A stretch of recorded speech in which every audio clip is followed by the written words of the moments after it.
आज हम लोगों के बीच में उपस्थित है। आज ये हम लोगों के लिए बहुत ही गर्व की बात है। मैं आज आग्रह करूंगा भैया से कि आप सभी के बीच वो कुछ अपने वक्तव्य रखें।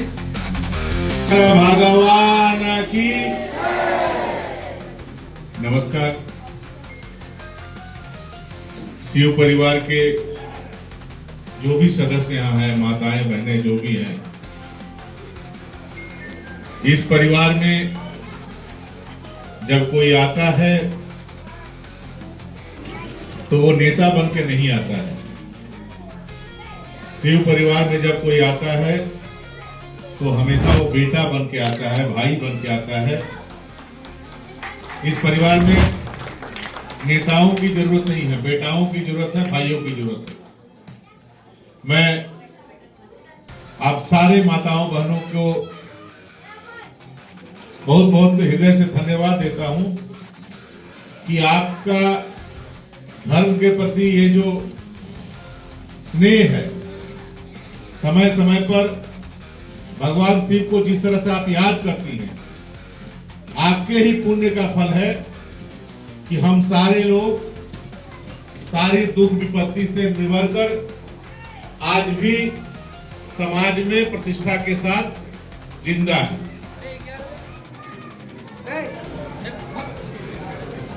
कोई घर हो, कोई परिवार हो,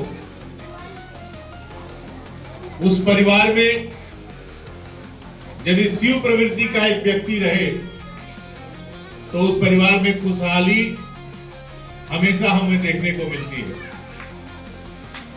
लिखा किसी ने, पहले भी मैं आपके बीच कह चुका हूं दूसरी जगह,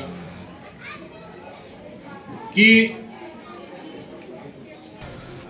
धनुज रक्त से मनुज दुग्ध से। धनुज यानी दानव, राक्षस। धनुज रक्त से, राक्षस जो होते हैं रक्त से जीते हैं, खून पी के जीते हैं। मनुज दुग्ध से, मनुष्य जो होता है वो दूध पी के जिंदा रहता है।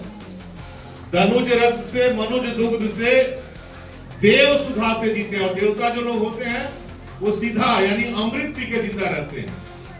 धनुज दुग्ध रक्त से मनुज दुग्ध से देव सुधा से जीते हैं, पर इस जग का हारा हल तो शिव शंकर ही पीते हैं। लेकिन इस सारे जग में जो भी विष है, विषपान कौन करता है? शिव जी करते हैं। और शिव जी विषपान करते हैं तभी बाकी लोग खुशहाल रहते हैं।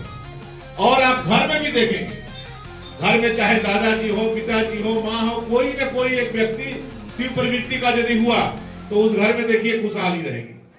किसी किसी घर में पिताजी रहते हैं, माँ को गुस्सा हुआ वो भी जाके बोलिए देखिए आपका बेटा बहुत बदमाशी कर रहा है, तो सुनिए हाँ ठीक है देखिए। बहू को गुस्सा हुआ वो भी जाके ससुर को बोली देखिए मेरे माँ जी ठीक नहीं करे, बोला उसका भी बात सुन। नाती नाती सबका बात सुन लेते हैं। सबका घर में जितना कला सब अपने अंदर पी जाते हैं। तो जिस घर में ऐसा कोई व्यक्ति होता है जो घर का सारा कला को खुद पी जाए, सारा विष को खुद पी जाए, देखिएगा उस घर में सुख शांति रहे। और जिस घर में इस तरह का कोई आदमी नहीं है, सबका बात सुनने वाला, सबका दुख को समझने वाला, उस घर में देखिए कोई इधर चल रहा है, कोई उधर चल रहा है, कोई उधर चल रहा है, रोज घर में झगड़ा है, रोज घर में शांति। इसलिए ये बहुत जरूरी है कि शिव प्रवृत्ति का एक व्यक्ति हर घर में रहे। और जिस तरह घर को संभाल के रखने के लिए शिव प्रवृत्ति के व्यक्ति की जरूरत होती है, उसी तरह समाज को संभालने के लिए भी शिव प्रवृत्ति के व्यक्ति की जरूरत होती है। समाज में भी यदि किसी समाज में कोई ऐसा व्यक्ति होता है कि हर कोई उनके पास जाता है, किसी का तबीयत खराब हो गया तो उन्हीं के पास चले गए, दूसरा कोई जरूरत हो गया उन्हीं के पास चले गए। तो समाज में भी जहां शिव प्रवृत्ति के एक दो लोग होते हैं, उस समाज में भी खुशहाली रहती है, शांति रहती है। और इसी तरह पूरे देश को चलाने के लिए, पूरे देश के लोगों का ख्याल रखने के लिए भी यदि सत्ता की बागडोर शिव प्रवृत्ति के व्यक्ति की पास हो, तो वो सारे लोगों के बारे में सोचता है, सारे लोगों के दुख दर्द को महसूस करता है। और हम लोग धन्य हैं कि आज के दिन, मैं राजनीतिक बात नहीं करना चाहता, लेकिन आज के दिन हमारे देश की बागडोर एक ऐसे व्यक्ति के हाथ में है, नरेंद्र मोदी जी, जो शिव प्रवृत्ति के हैं। सबका बारे में सोचते हैं, माँ के बारे में भी सोचते हैं, बेटा के बारे में भी सोचते हैं, बहन के बारे में भी सोचते हैं, मजदूर के बारे में भी सोचते हैं, किसान के बारे में भी सोचते हैं, छात्र के बारे में भी सोचते हैं। हम लोग खाली डिमांड करते रहते हैं, ये चाहिए, वो चाहिए, वो चाहिए, और खाली घर के बारे में नहीं सोचते। घर के बारे में, पूरे देश के बारे में तो सोचते हैं। और देश का बाहर से यदि कोई हम लोग की तरफ आंख उठा के देख रहा है, तो उधर भी ध्यान रखते हैं कि हमारा देशवासी का कोई हानि नहीं है, सजा नहीं देते हैं। आप लोगों ने देखा कि पाकिस्तान से कुछ आतंकवादी आकर कश्मीर में हमारे परिवार के कुछ लोगों की हत्या कर दी, मोदी जी छोड़े नहीं। जब तांडव नृत्य अपना प्रारंभ किया तो पाकिस्तान से वो आतंकवादी थे, उनका जो घर था, जो सही जगह, सारे के सारे ध्वस्त कर दिया, क्योंकि शिव प्रवृत्ति के व्यक्ति हैं, वो सब कुछ बर्दाश्त कर सकते हैं, लेकिन अपने घर में यदि अपने परिवार के किसी का कोई हानि करे तो वो बर्दाश्त नहीं कर सकते। और नरेंद्र मोदी जी पूरे देशवासियों को, किसी भी पार्टी से हो, जरूरी नहीं है कि बीजेपी करे, सीपीएम करे, टीएमसी करे, कांग्रेस करे, किसी भी पार्टी का हो, देश के प्रधानमंत्री सारे लोगों के प्रधानमंत्री है, और सारे लोगों को अपने घर का आदमी वो समझते हैं। इसीलिए हमारे देश के किसी भी नागरिक की ओर यदि विदेश का कोई आदमी आंख उठाकर देखता है, चाहे पाकिस्तान से हो, चाहे बांग्लादेश से हो, चाहे अमेरिका से हो, किसी को नहीं छोड़ते हैं। एक गार्जियन के ऊपर, छाता की तरह हमारे माथा के ऊपर है, तभी हम लोग सुख शांति से आते हैं। हम लोग तो अपना डिमांड खाली करते रहते हैं कि हम लोग को ये चाहिए, वो चाहिए, वो चाहिए, लेकिन घर में भी देखे होंगे कि जिसको घर चलाना पड़ता है उसको पता रहता है कि कहां से क्या लाए। बेटा तो रोज मांगेगा, गया मोटरसाइकिलें खरीद दो, ओकर बेटवा का इतना बढ़िया मोबाइल है, हमारा मोबाइल बदल दो, कितना तरह की बात सुनना पड़ता है। बाबूजी को मालूम होता है कि मोबाइल बदलने के लिए पैसा कहां से आएगा, पैसा जो रखे हैं वो तो बड़की बेटिया के शादी के लिए रखे हैं, तो उसको छोड़ा के कैसे तुमको मोबाइल। माँ को समझ में आएगा कि ये पैसा यदि रहेगा तो मोबाइल पे दे देंगे, तो बेटिया के लिए यदि कान का बनवा के रख देंगे तो उसका शादी में काम में आएगा।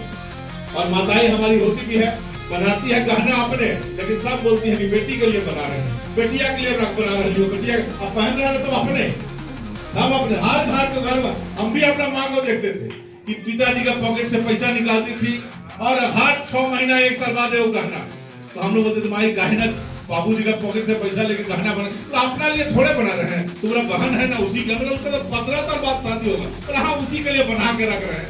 तो ये हर घर में हमारी माताओं बहनों का, जो भी घर में पति होते हैं, उनका पैसा चुराने का अधिकार होता है। ये अधिकार हम लोग जन्म से लेके आई है, और यही हमारा संस्कार है, कोई बुरा भी नहीं मानता है। और जब बुरा समय कभी घर में आता है, जब घर का मालिक जो होता है वो जब कभी उदास हो जाए कि इतना बड़ा आफत आ गया, कैसे संभालेंगे, तो वही माँ, वही बहन, वही दादी जो पैसा चुरा के रखी है वही निकाल के दे देती है कि घबराओ मत, देखो हम रखे थे, आज बुरा समय में ये काम में आ रहा है। ये हमारे परिवार की परंपरा है, और इस परंपरा को बना के रखना। बाकी सब चीज, लोग आएंगे, लोग चले जाएंगे, जिंदगी में दुख तकलीफ, अच्छा समय, बुरा समय, ये तो लगा रहेगा, लेकिन ये जो परंपरा है हमारे परिवार की, ये परंपरा बनी रहनी चाहिए। और ये परंपरा तभी बनी रह सकती है जब हम शिव जी के प्रति सच्ची श्रद्धा, सच्ची भक्ति रखेंगे। मैं आप लोगों के प्रति बहुत बहुत कृतज्ञता व्यक्त करता हूँ कि आपने आज जब आप शिव चर्चा कर रही हैं, तो मुझे भी कहीं ना कहीं आपने अपना घर का सदस्य समझा, तभी मुझे आने का मौका दिया। आने वाले दिनों में भी जब जब आप बुलाएंगे, आपके बीच आने का मौका मिलेगा, मैं जरूर आऊंगा। और भगवान से प्रार्थना कीजिए कि भगवान हम लोग को भी, हम सारे लोगों को, केवल हमको नहीं, हम सारे लोगों को कम से कम इतना शक्ति दे कि हम लोग समाज के लिए कुछ काम कर सके, माताओं बहनों का आंख का आंसू को पोंछ सके। बहुत बहुत धन्यवाद।